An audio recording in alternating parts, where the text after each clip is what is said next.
ప్రతి ఉదయం దేవుని వాగ్దానం అనే కార్యక్రమానికి ప్రేమతో మిమ్మల్ని ఆహ్వానిస్తుంటున్నాను.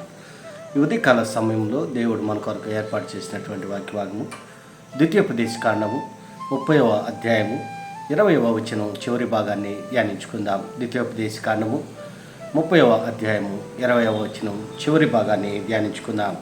నీ దేవుడైన యెహోవాను ప్రేమించి ఆయన వాక్యమును విని ఆయనను హత్తుకొనున్నట్లును జీవమును కోరుకొనుడి. క్రీస్తునందు ప్రియమైన దేవుని బిడ్డలారా, ఈ ఉదయకాల సమయంలో పరిశుద్ధాత్మ దేవుడు మనకిస్తున్నటువంటి వాగ్దానము, నీ దేవుడైన యెహోవాను ప్రేమించి ఆయన వాక్యమును విని ఆయనను హత్తుకొనున్నట్లును జీవమును కోరుకొనుడి. ఈ యొక్క వాగ్దానాన్ని దేవుడు మనకును మన కుటుంబాలకును ఆశీర్వాదకరముగాను దీవెనకరముగాను మార్చినగాక. ఈ యొక్క మాటల్లోని ఆత్మీయ సత్యాలను ఆత్మీయ అర్థాలను మనం గమనించినట్లయితే, ప్రవక్త అయినటువంటి భక్తుడైనటువంటి మోషే ఇశ్రాయేల్ యొక్క ప్రజలను ఉద్దేశించి ఈ రీతిగా మాట్లాడుతూ ఉంటున్నాడు.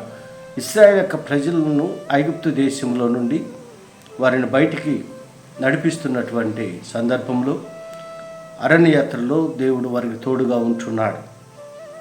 వారికి ఆహారాన్ని సమకూర్చాడు, నీటిని సమకూర్చాడు.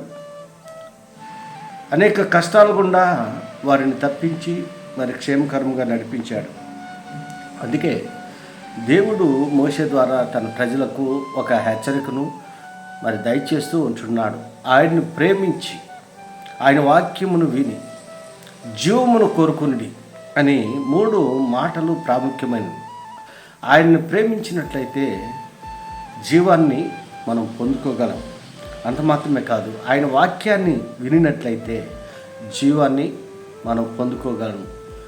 ఆయన వాక్యము మనల్ని బ్రతికిస్తూ ఉంటున్నది. ఆయన వాక్యము మన జీవితాలకు నెమ్మదిని కలుగు చేస్తూ ఉంటున్నది. క్రీస్తునందు ప్రేమైన దేవుని బిడ్డలారా, ఆయన్ని ప్రేమించేటువంటి వారు మరి జీవాన్ని పొందుకుంటారని దేవుని యొక్క వాక్యంలో మనం చూస్తుంటున్నాం. ఆయన వాక్యము వినినట్లయితే మనం బ్రతకగలం. ఆయన వాక్యములో సత్యం ఉంటున్నది.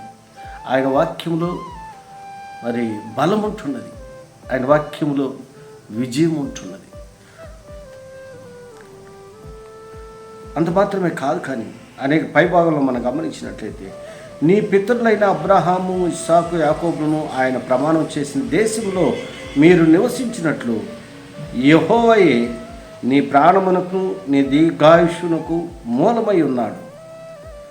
మరి ఏ రీతిగా అయితే పితరులతో చేసినటువంటి వాగ్దానాన్ని బట్టి, ప్రమాణాన్ని బట్టి పాలు తేనెలు ప్రవహించేటువంటి దేశాన్ని నీ సంతానానికి ఇస్తానని అబ్రహాముతో ఆనాడు దేవుడు వాగ్దానం చేసి ఉంటున్నాడు.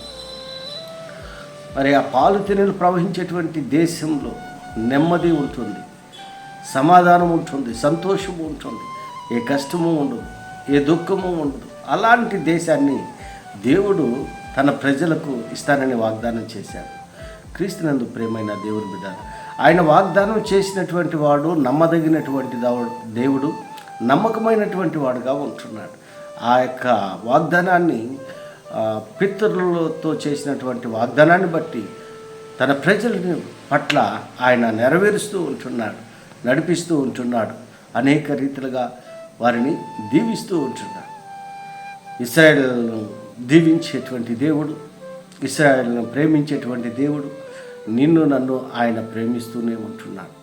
దేవునికి మనం దూరంగా జీవిస్తూ ఉన్నప్పటికీ దేవుడు మనల్ని ప్రేమిస్తూ ఉంటున్నాడు. ఎందుకనగా ఆయన స్వరూపంలో మనల్ని నిర్మించుకున్నాడు కాబట్టి, ఆయన పోలి చొప్పున మనల్ని సృష్టించుకున్నాడు కాబట్టి ఆయన మనల్ని ప్రేమిస్తుంది. మనల్ని మరి త్రోసివేసేటువంటి దేవుడు కాదు. మనం దూరంగా ఉన్నా కూడా ఆయన మనల్ని కాచి కాపాడేటువంటి దేవుడు. ఇశ్రాయేలు ప్రజలను కూడా అదే రీతిగా దేవుడు వారిని కాచి కాపాడాడు.